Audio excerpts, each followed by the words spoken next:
Good morning student. सामाजिक अनुसंधान की विभिन्न प्रविधियों के बारे में हम विगत क्लासों में पढ़ते आ रहे हैं। आज आपके सामने मैं जिस प्रविधि की बात करूंगा वो है साक्षात्कार प्रविधि, इंटरव्यू मेथड।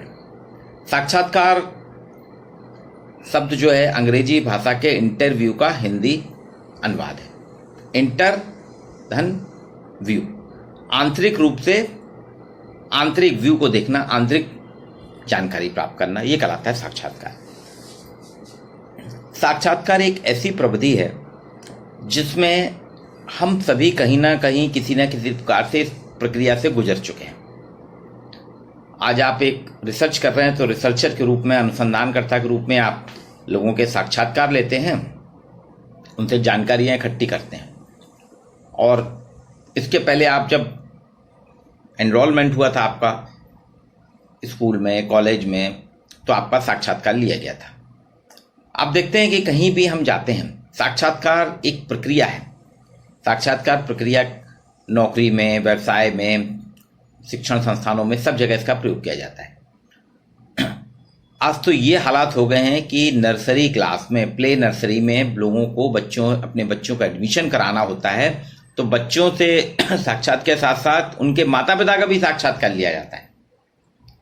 स्कूल प्रबंधक टेबल लगा देते हैं और पेरेंट्स का इंटरव्यू होला। वो ये ऑब्जर्व करना चाहते हैं, वो जानना चाहते हैं ये जो पेरेंट्स हैं जिनका बच्चा है, ये वास्तव में शिक्षा से कितना जुड़े हुए हैं, इनमें शिक्षा प्रदान, अपने बच्चे को शिक्षित करने के लिए लालसा है या नहीं, और फिर उसके आधार पर वो आकलन करके उस बच्चे का चयन करते हैं। तो ये एक प्रक्रिया है साक्षात्कार की जो काफी लंबे से समय से चली आ रही है। साक्षात्कार कोई आज की प्रवृत्ति नहीं है। आप देखेंगे महाभारत काल में एकलव्य हो, कर्ण हो, ये सारे, या कुरुवंश के और पांडव वंश के सेनानी, ये सब अपने गुरु के पास जाते थे, गुरु इनका साक्षात्कार लेता था। इसलिए आपको याद होगा एकलव्य और द्रोणाचार्य का वृतांत, कि द्रोणाचार्य ने उससे पूछताछ करी, क्योंकि वो एक मानक गुरु थे जिनका काम था सिर्फ राजकुमारों को या राजघराने के बच्चों को ही सैन्य प्रशिक्षण देना। एकलव्य कोई सैन्य घराने से, एकलव्य कोई राजघराने से नहीं था, कर्ण किसी राजघराने से नहीं था। तो ये सारी चीजों के कारण कर्ण ने तो अलग से सीखा ही था, लेकिन एकलव्य को, गुरु द्रोणाचार्य को उसने माना अपना गुरु, लेकिन द्रोणाचार्य ने उसको, चूंकि वो था नहीं, राजघराने से नहीं था, इसलिए उसको अपना शिष्य नहीं माना। ये साक्षात्कार में स्पष्ट हुआ, उन्होंने मना कर दिया। यानी साक्षात्कार की प्रक्रिया कोई कहा जाए आज की नहीं, ये आदिकालीन है, काफी पहले से चली आ रही साक्षात्कार की प्रक्रिया।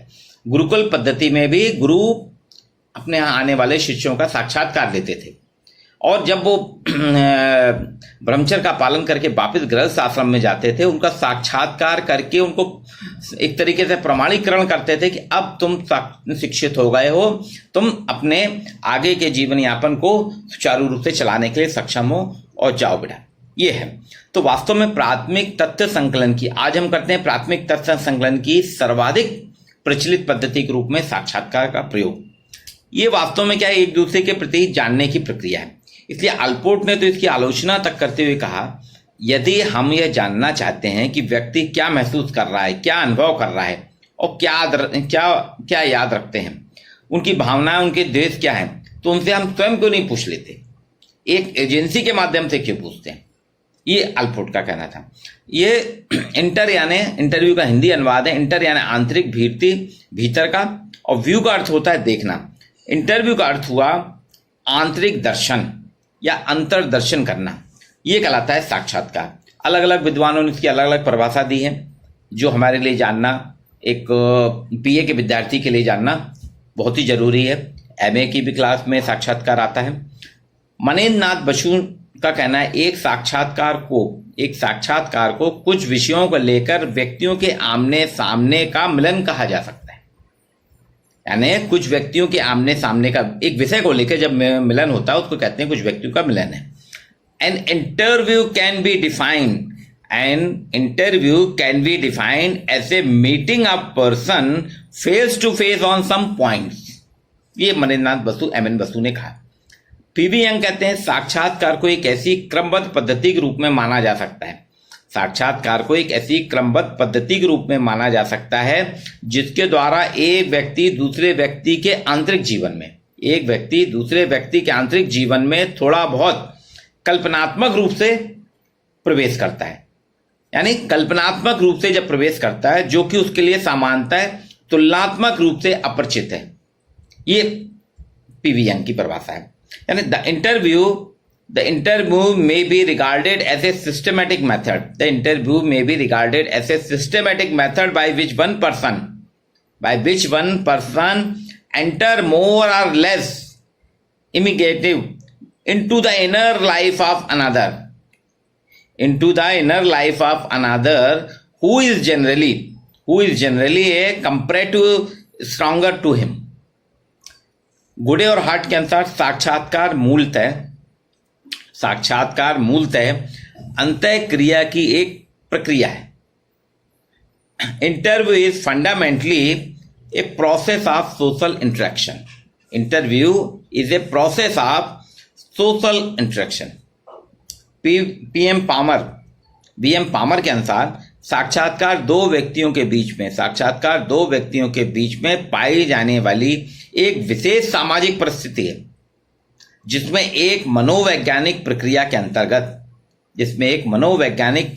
अंतर्गत दोनों व्यक्ति परस्पर प्रति उत्तर करते हैं। यानी the interview constitutes A situation between two person. The interview constitute A situation between two person requiring both individual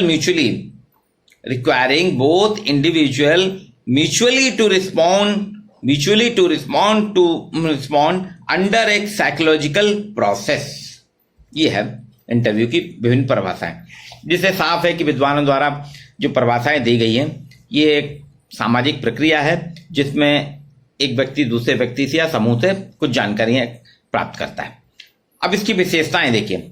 ये प्राथमिक तथ्य संकलन की एक पद्धति है जिसमें प्राथमिक आंकड़े हम इकट्ठे करते हैं। ये एक सामाजिक प्रक्रिया है। इसमें साक्षात्कारकर्ता और साक्षात्कारदाता आपस में संबंध होता है और उनके द्वारा तथ्य इकट्ठे होते हैं। या दो से अधिक व्यक्तियों का निकटतम संपर्क या वार्तालाप है। ये दो या दो से अधिक व्यक्तियों का निकटतम संपर्क या वार्तालाप है। साक्षात्कार एक विशिष्ट उद्देश्य के लिए किया जाता है। ये एक मनोवैज्ञानिक प्रक्रिया, एक साइकोलॉजिकल प्रोसेस है। इसमें सामाजिक घटनाओं का अवलोकन करना ही साक्षात्कार है। इसके उद्देश्य, साक्षात्कार सामाजिक अनुसंधान की एक प्रविधि है जिसका उद्देश्य है उपकल्पना का निर्माण, फॉर्मुलेशन ऑफ हाइपोथेसिस। साक्षात्कार का मुख्य उद्देश्य है अध्ययन के लिए जो हम उपकल्पना निर्माण करते हैं उसके लिए तथ्यों का संकलन करना। तो साक्षात्कार से हमें नया ज्ञान, नए छेद, व्यक्तियों की भावना, विचार, मनोवृत्ति पता चलती है जिससे हम एक उपकल्पना बना रहे थे। प्राथमिक सामग्री का संकलन, कलेक्शन ऑफ प्राइमरी डेटा।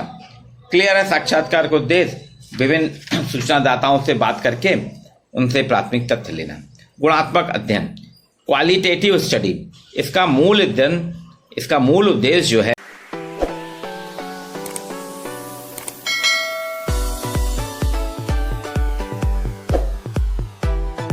गुणात्मक अध्ययन करना है। मतलब इसमें सामाजिक मूल, आदत, व्यवहार, प्रतिमान, रुचि, विश्वास जैसे गुणात्मक तथ्य हम खोजते हैं। निदानों की खोज, डायग्नोस्टिक सर्च, ये डायग्नोस्टिक सर्च है।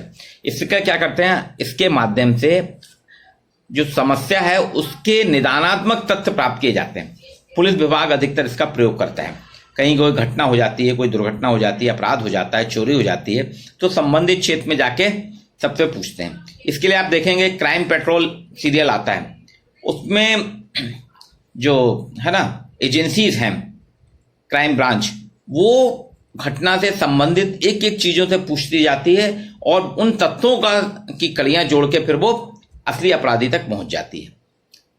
सामाजिक घटनाओं का अवलोकन, साक्षात्कार क्या करते हैं, लोगों की मनोवृत्ति, हाव भाव, जीवन स्तर, रहन सहन, इसका भी अवलोकन कर लेता है। मतलब टू वे प्रोसेस है। एक तथ्य ले रहे हैं, उसके साथ साथ इंटरव्यू के साथ साथ ऑब्जर्वेशन भी हो जाता है। तथ्यों का सत्यापन, ये सिर्फ तथ्य नहीं इकट्ठे करती, ये सूचनादाता से पूछ के उसके वर्तमान परिवेश में क्या गतिविधियां चल रही हैं उनका सत्यापन भी कर लेती है। आंतरिक तथ्यों का संकलन। एक इसका महत्वपूर्ण उद्देश्य उत्तरदाता की सामाजिक आर्थिक पृष्ठभूमि जानना है।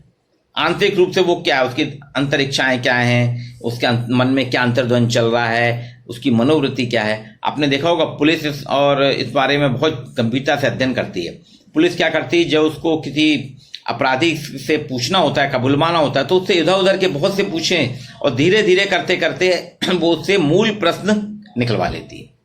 तो ये आंतरिक तथ्यों का संकलन भी होता है। प्रकार, साक्षात्कार कई प्रकार के होते हैं। उद्देश्य के आधार पर साक्षात्कार जो किसी उद्देश्य के लिए किया जाता है उसे उद्देश्यपूर्ण साक्षात्कार कहते हैं।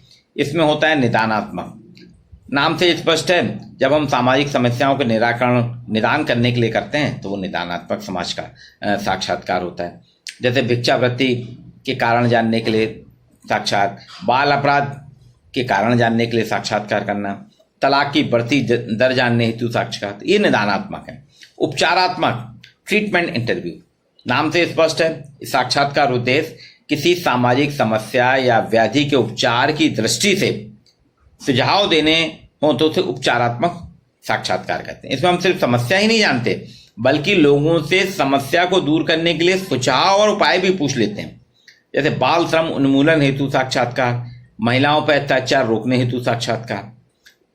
एक और होता है अनुसंधानात्मक साक्षात्कार, रिसर्च इंटरव्यू। जब व्यक्ति साक्षात्कार किसी व्यक्ति के जीवन घटना को जानने, नवीन तथ्यों के लिए किया जाता है तो उसे अनुसंधानात्मक साक्षात्कार कहते हैं। जैसे गरीबी रेखा के नीचे रहने वाले लोगों का साक्षात्कार, है ना, वो आपके मनरेगा के लिए साक्षात्कार करना, ये सब आते हैं।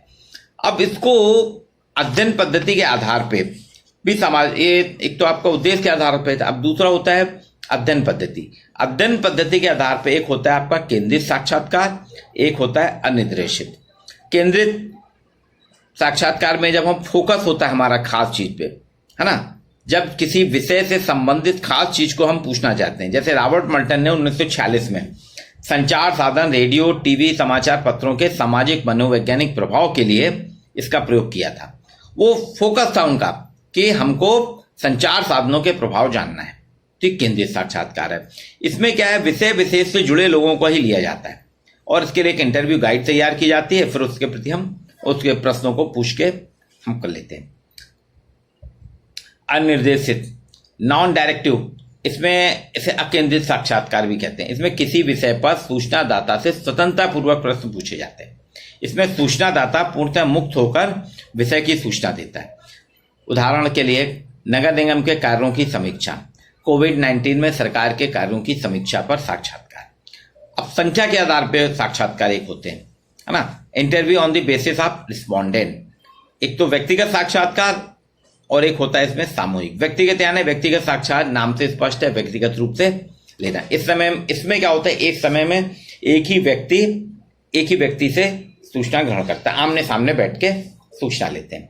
सामूहिक साक्षात्कार, सामूहिक रूप में सूचनाएं लेना, साक्षात्कार लेना। इसके लिए क्या, साक्षात्कारता एक होगा लेकिन उत्तरदाता एक से अधिक हो जाते हैं। इसमें लाइन से बढ़ जाते हैं, बारी बारी से एक एक करके पूछते हैं, कभी कभी पूरे ग्रुप में एक साथ बैठा के पूछ लेते हैं। इसमें कम समय में अधिक सूचनाएं एकत्रित हो जाती हैं। जैसे ग्राम पंचायत में साक्षात्कार लेना, टीवी चैनल में सामाजिक मुद्दों हेतु साक्षात्कार लेना।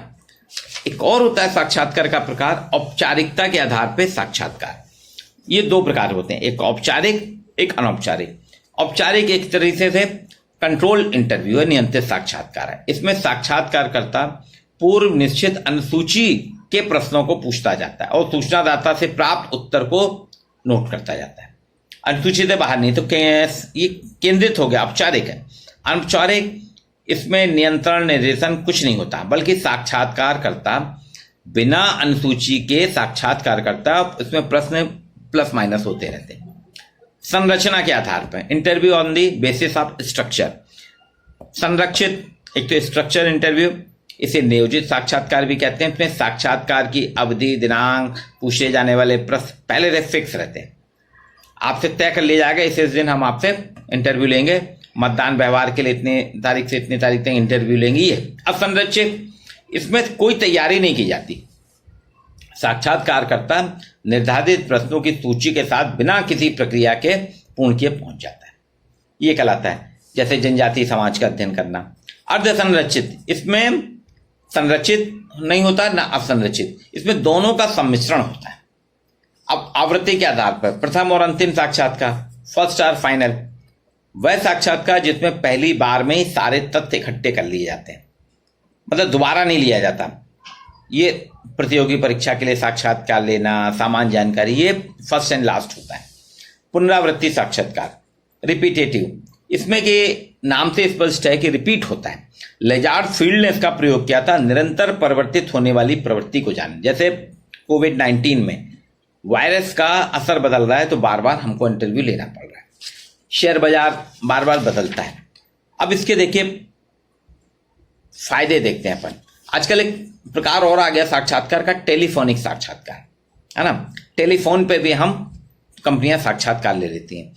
ये जल्दी हो जाता है, रिकॉर्ड भी रहता है, एक सस्ती प्रक्रिया है।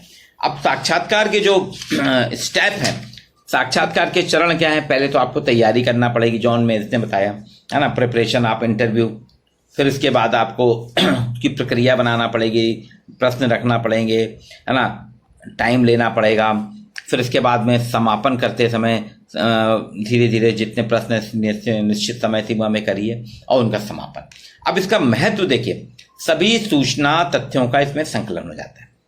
इसमें मैक्सिमम सूचनाएं हम इकट्ठी कर लें, अमूर्त और आदर्श तथ्य भी हो जाते हैं, अवलोकन भी हो जाता है, उत्तरदाता का सहयोग भी मिल जाता है। इसमें हम सत्यापन की क्षमता भी है, इसमें भूतकाल की घटनाओं का भी अध्ययन हो जाता है, हम मनोवैज्ञानिक रूप से भी अध्ययन कर लेते हैं। लेकिन इसके कुछ हानियां भी हैं। क्या? एक महंगी प्रविधि है, इसमें व्यक्तिगत पूर्वाग्रह भी आ जाता है, स्मरण शक्ति, हमको फिर याद रखना चाहिए उतनी चीजें। साक्षात्कारदाता जो है उस पर हमको निर्भर होना पड़ता है, अशुद्ध रिपोर्ट मिलती है। लेकिन इसके बाद भी, इतनी दोष के बाद भी पीबी यंग लिखती हैं, साक्षात्कार एक कला है ना कि एक विज्ञान है, इसलिए इसका प्रयोग सर्वाधिक किया जाता है। आज के लिए